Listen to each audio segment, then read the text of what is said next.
Bonjour à tous les amis et bienvenue sur ma chaîne. Aujourd'hui je vous retrouve pour une vidéo sur ETH et ETH uniquement. Voilà donc ETH à fond aujourd'hui. Pourquoi? Parce qu'il y a beaucoup de choses à dire.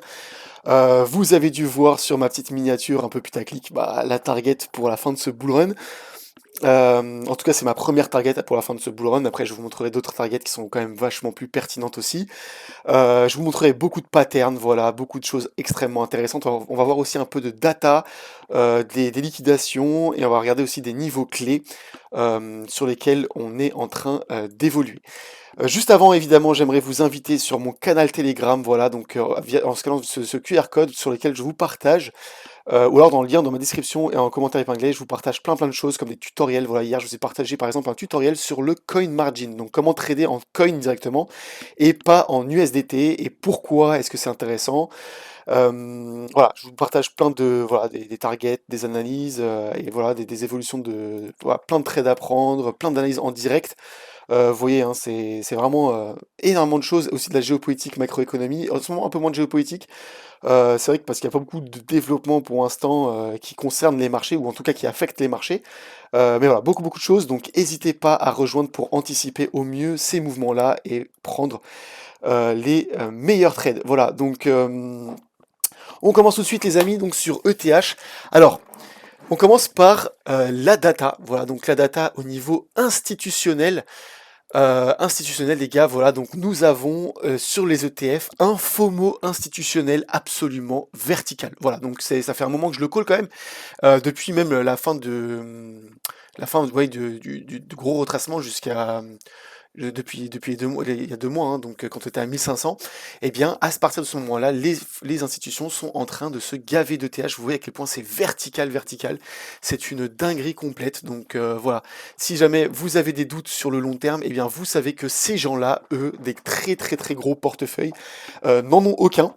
Surtout que Grayscale, donc le Grayscale, vous voyez, c'est la bande rose, ont fini de liquider leur trust. Donc je vous rappelle juste un truc, c'est que le trust, c'est comme une espèce d'ETF, mais qui était sorti bien avant les ETF, sauf qu'en fait il y a des frais de malade mental dessus. Voilà, c'est un peu comme si vous étiez sur Coinbase, voilà, tout simplement, au lieu d'être sur ZoomX ou Mexc ou des exchanges qui sont legit, parce que par exemple sur Coinbase, vous avez 4% de frais de transaction sur chaque transaction, donc 4% maker, 4% taker, donc ce qui est absolument absurde, hein. Si jamais vous achetez, vous revendez, vous commencez avec une perte de 8% déjà. Alors que par exemple sur, je sais pas, ZoomX ou Mexc, vous avez 0,10% et 0,05% si jamais vous avez des niveaux de VIP. Donc du coup, c'est voilà, enfin, vous faites un achat et une revente au mieux, au maximum du maximum, vous avez 0,02% de frais, alors que là, vous avez 8% sur Coinbase. Et le trust c'est un peu l'équivalent parce que en gros c'est quelque chose qui est sorti bien avant les ETF en fait ils ont voulu devancer tout le monde et du coup voilà, le problème c'est qu'il y a énormément de gens qui sont rués dessus. Le problème c'est qu'ils se sont retrouvés, en plus de ça, eux il y a des conditions, hein, quand vous achetez pour 6 mois, 1 an, 2 ans, 3 ans. Et donc du coup, ils se sont retrouvés à devoir liquider après leur trust pour repartir sur des ETF, donc comme BlackRock, Fidelity, etc., qui sont beaucoup plus legit et qui ont des frais beaucoup plus abordables, quoi, parce que là, les trusts, c'était n'importe quoi. Et donc c'est à peu près la même chose, mais sauf que là, Grayscale a terminé, voilà, donc il n'y a plus de pression vendeuse. Regardez, la pression vendeuse qui était constante, et bien là, c'est terminé, et là, les clients de BlackRock, voilà, Fidelity et tout, ils sont en train de partir à fond sur ETH. Voilà, donc ça c'est absolument monstrueux. On passe aux liquidations aussi. Donc toute la hausse que l'on a eue là, en fait, c'était des liquidations que l'on attendait, hein, qu'on attendait depuis extrêmement longtemps, depuis 2 mois. Sauf que là, ce qu'on remarque, voilà, donc en 6 mois, mais même si on passe sur un an, c'est encore plus pertinent. Eh bien, on voit en fait qu'on arrive quand même un peu à bout de souffle des liquidations. Je vais vous montrer pourquoi. Après, je sais très bien aussi qu'on a un cluster de malade mental environ aux 5000 $, mais bon, là, on peut pas le voir sur cette charte-là. Et vous voyez, voilà, on a liquidé tout ce cluster-là. On est quasiment voilà, aux 3300. Donc regardez, le cluster, en fait, il s'arrête vraiment à peu près aux 3300 $. 3300 $ qui correspondent à quoi? À exactement la target du falling wedge que je vous call depuis 2 mois, les gars. Donc si vous avez quelques doutes, regardez bien cette vidéo il y a 2 mois. Qu'est-ce que je vous disais? C'est une pattern extrêmement puissante de retournement et qui nous indique un retournement haussier. Voilà, donc, et un bottom. Donc clairement, on a le bottom qui a été posé ici. Et là, en fait, on est en train de repartir pour accomplir cette target de falling wedge. de falling wedge qui est à peu près au 3350. Voilà, donc c'est exactement ce que je vous disais les gars, hein. Donc 3300 $, on y est quasiment, hein, on est à 3190, donc attention à tous ceux qui longuent sur ETH maintenant, c'est peut-être plus le moment, il va falloir être très prudent. Pourquoi? Il y a une autre zone qui est très très très dangereuse ici, pourquoi? Parce qu'en gros ça correspond à la zone de rechargement de short. Donc vous connaissez à peu près maintenant, tous ceux qui me suivent, les zones de rechargement, et ben c'est les 0,618 à 0,786, donc quand vous partez à la hausse, c'est la zone de rechargement de longue. Donc quand vous êtes en train de retracer, bah, vous savez que la zone de rechargement de longue, elle est ici. Zone qu'on a respectée absolument sur ETH d'ailleurs, hein, je vais vous montrer, regardez. Ici, là, on l'a respecté, mais à un poil de cul près, hein, c'est un truc de fou, regardez bien. Hop, tac, et si on se met en weekly, eh bien, regardez bien, sur le mouvement haussier, quand on cherche le retracement, eh bien, nous avons, voilà, pixel près quasiment, voilà, je l'ai tracé à l'arrache de ouf, hein, je laisserai le retracer chez vous, voilà, au pixel près, c'est mieux. Et voilà, pixel près, nous n'avons pas clôturé en dessous de la zone de rechargement. Donc en fait, ce qui s'est passé, c'est qu'on est venu chercher la zone des 0,618. Nous avons posé notre bottom ici exactement comme je vous l'ai dit depuis je sais pas combien de vidéos, les gars. Franchement, retournez sur ma chaîne pour ceux qui se doutent, vous regardez un peu mes anciennes vidéos et c'est là où je vous disais, nous sommes en train de poser un bottom sur le bas de la zone de rechargement. Et regardez bien, en weekly, nous n'avons jamais clôturé en dessous de la zone de rechargement. Donc la zone de rechargement, je vous l'ai mise voilà, en bleu ici, un peu plus foncé. Et comme ça, on voit bien que voilà, nous avons posé notre bottom ici. Donc c'est exactement comme ce que je vous disais, hein. Regardez, en plus dans ma vidéo, je vous avais donné tous les signaux de bottom sur tous les indicateurs possibles. On a toutes les convergences possibles et inimaginables. Et nous avons posé du coup notre bottom ici, exactement sur la zone de rechargement de longue. Et là, en fait, il faut faire attention parce que par rapport à ce mouvement-là, donc si on part d'ici à là, nous avons un retracement, et sur ce retracement-là, nous avons la zone de rechargement de short exactement ici. Et donc on est vraiment en train d'aller chercher cette target-là, et cette zone-là, en fait, tant que l'on ne casse pas, et on ne casse pas les 3400 $ et qu'on ne va retourner aller et chercher à la hausse, eh bien c'est très compliqué pour l'instant. Pourquoi? Parce qu'on risque à tout moment d'avoir un ravalement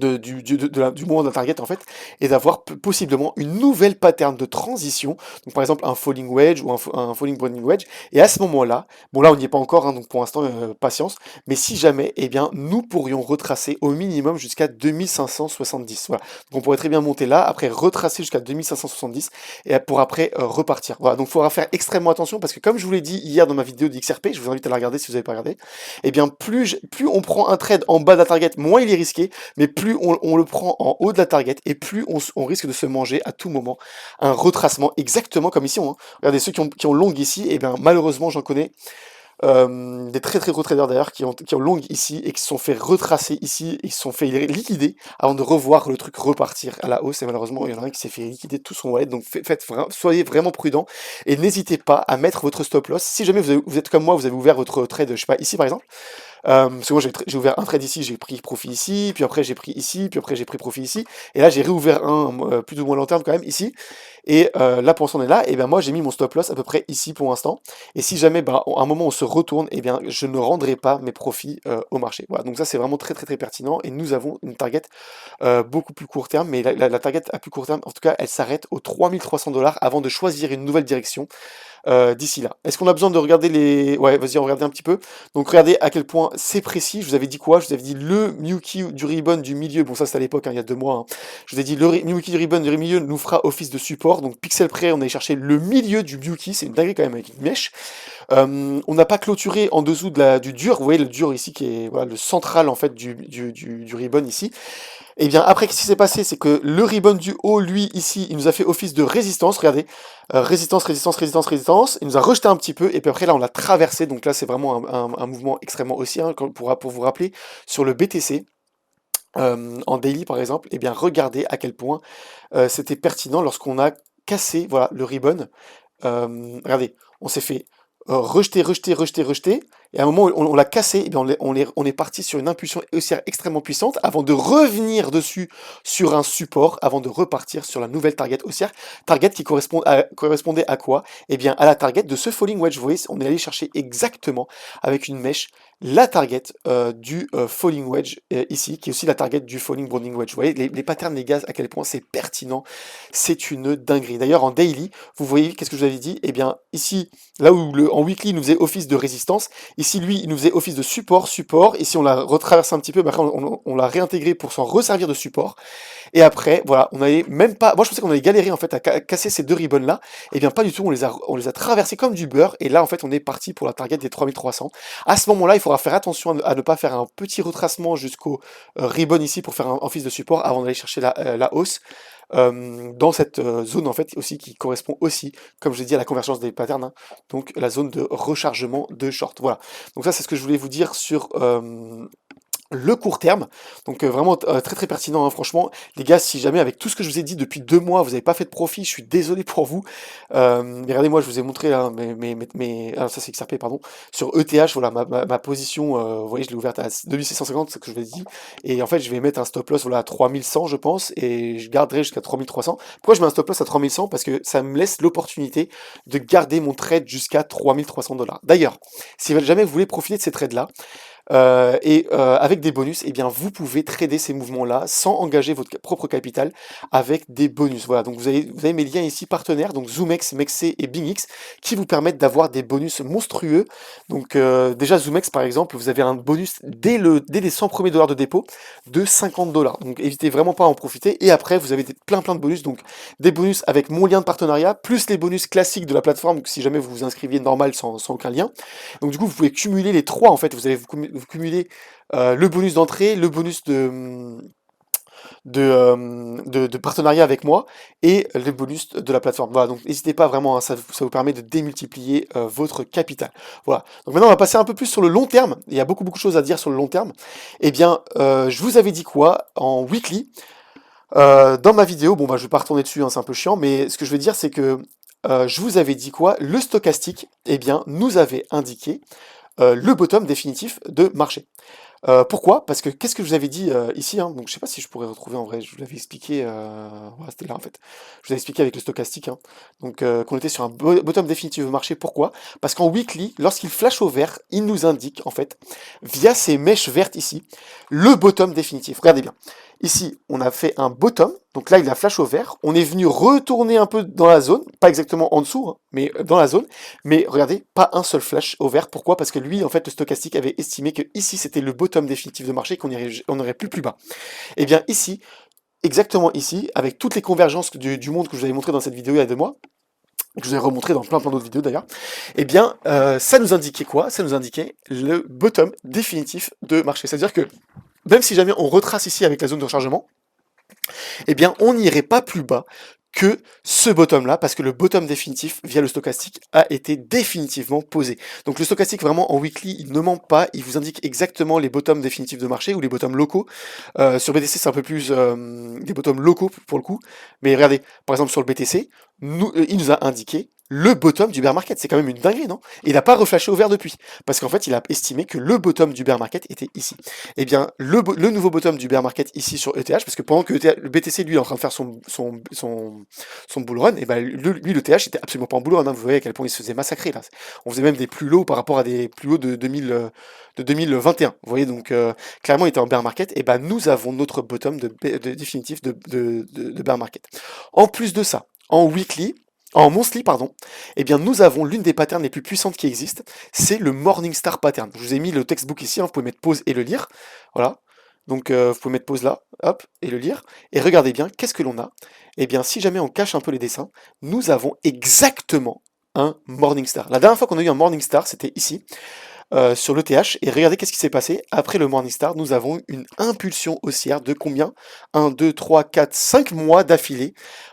Extrêmement haussier. Et il est très probable, même si jamais je vous dis qu'à court terme, on peut avoir un petit retracement, hein, comme ça, jusqu'à la zone de rechargement, enfin jusqu'au premier arrêt, eh bien on s'en fout, parce qu'en monthly, on devrait avoir, après le Morningstar, plusieurs mois haussiers, et ça c'est absolument incroyable. Voilà, donc ça c'est déjà c'est un autre indicateur, donc là c'est encore une convergence des indicateurs, que à long terme, nous sommes extrêmement bien positionnés sur l'ETH. Et bravo à tous ceux qui, à l'époque, il y a 2 mois, avaient acheté en même temps que moi voilà, de l'ETH ici, à 1000, on était combien voilà, 1700, entre 1500 et 1700.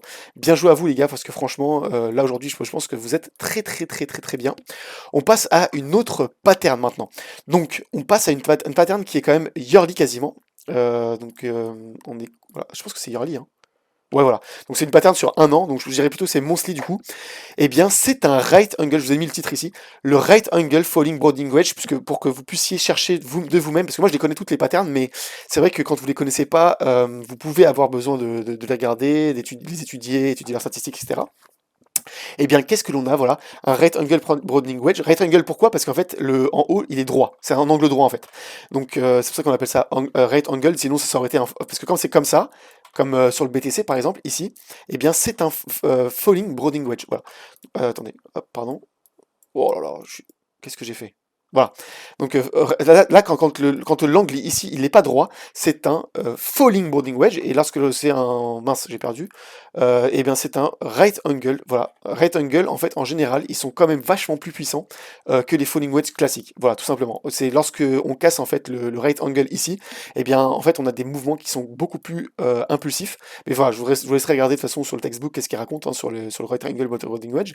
Et nous avons un price objective qui est donc ici sur la target de environ 12 000 dollars. Voilà, j'ai arrondi à 12 000, mais c'est 12 100, mais après voilà, on peut faire des petites erreurs de pixels, et des fois sur les erreurs de pixels, on se retrouve avec des marges de 100 dollars d'erreur, mais on s'en fout.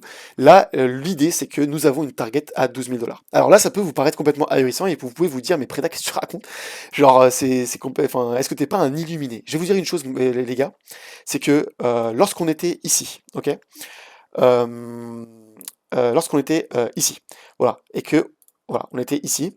J'étais avec mon pote, avec mes potes en fait, donc en amphithéâtre pour mon master et tout, et je leur disais, les gars, regardez bien, j'ai identifié donc falling wedge en yearly, et c'est l'une des patterns qui est les plus puissantes aussi qui existent hein, en termes de pattern chartiste, je parle, pas en termes de pattern de bougie.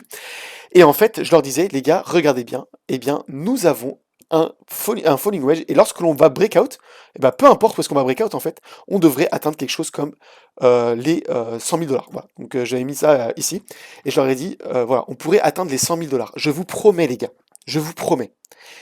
Moquerie, bon après c'est des moqueries gentilles, hein, c'est mes potes, hein, c'est pas, voilà, mais on s'est foutu de ma gueule. On m'a dit que j'étais complètement what the fuck, pas ahuri, mais voilà, je sais plus ce qu'il m'avait dit, mais genre, ouais, t'es un peu un rêveur ou peu importe. Eh bien, regardez, si je mets le replay en x10, eh bien, vous avez, je vais le mettre en weekly d'ailleurs, eh bien, regardez bien, voilà, eh bien, vous savez, aujourd'hui, de toute façon, j'ai même pas besoin de mettre le replay, hein, vous savez ce qui s'est passé. Et même si c'était contre toute attente, parce que là, tout le monde se disait, voilà, c'est la fin du bear market, au mieux, on retrace à 50 000 dollars, et puis après, on se recrache beaucoup plus bas. Vous voyez, enfin, moi, j'ai entendu de toutes les théories, hein, mais moi, je connais mes patterns, je connais mes charts, et je connais tout ce que, enfin, la science chartiste en fait. Et à partir du moment où les gars vous connaissez vos charts, je vous promets que vous pouvez lire littéralement l'avenir. Enfin, je dis pas que c'est voilà, c'est pas du maraboutisme. C'est juste si jamais vous connaissez en fait votre votre technique, si votre technique elle est au point, je vous assure que vous vous plantez jamais. Et donc du coup, sur ETH, je peux m'avancer sans même aucun doute. Je peux vous dire que dans les prochains mois, prochaines années, eh bien, nous devrions sur ETH atteindre les 12 000 dollars, même si ça paraît complètement délirant. Je le sais bien. Maintenant, il y a d'autres targets qui sont beaucoup plus puissantes, et là, ça sera beaucoup plus à long terme. C'est environ les 20 000 dollars, mais là pour l'instant je vais pas en parler. Pourquoi? Parce que là vous allez me dire, mais t'es un what the fuck. Et bon, on va rester sur la target des 12 000 dollars, mais vous voyez qu'on a quand même beaucoup de convergence entre le Morningstar en monthly. On a le right angle falling, enfin le right angle falling broadening wedge. On a beaucoup d'indicateurs en fait finalement qui nous indiquent qu'on pourrait aller beaucoup plus haut. Et qu'est-ce qui pourrait en fait aussi déterminer qu'on aille aussi haut sur ETH? C'est lorsqu'on aura des ETF, le stacking sur les ETF. Donc du coup, en fait, toutes les institutions pourront se partager une part du gâteau parce que ETH aujourd'hui est extrêmement profitable. Sur les derniers mois, depuis janvier, il a produit 26 milliards de profit. Vous voyez, en termes de rendement pour tous ceux qui font du staking ETH. Donc c'est absolument astronomique. Et qui est dans la même lignée que ETH et qui devrait profiter également de cette hausse, eh bien c'est AAV. Et AAV d'ailleurs, nous avons une très très belle target à court terme, que je vais m'arrêter là pour aujourd'hui parce que ça fait déjà 20 minutes que je parle. Eh bien nous avons un falling wedge ici, nous avons un diamond continuation pattern ici, et nous avons une target qui converge exactement au même niveau, aux 490 dollars sur l'AAV. Donc AAV, si vous voulez prendre un petit trade dessus, moi je suis dessus en tout cas. C'est une très très très belle target et nous devrions avoir une accélération haussière dans les prochains jours, prochaines semaines sur l'AAV en même temps que l'ETH. Mais en tout cas voilà, vous avez tous les niveaux clés en main aujourd'hui pour faire les meilleurs des trades. Et sur ce, je vous dis, prenez soin de vous les amis. Dites-moi ce que vous en pensez en commentaire, quels sont vos targets, quelles sont vos performances aussi. Pour tous ceux qui me suivent depuis 2 mois, dites-moi à combien vous êtes de performance depuis ce niveau-là, depuis cette vidéo-là, des 2 mois, même s'il y en a eu plusieurs autres en update. Et je vous dis à la prochaine, prenez soin de vous. Ciao ciao.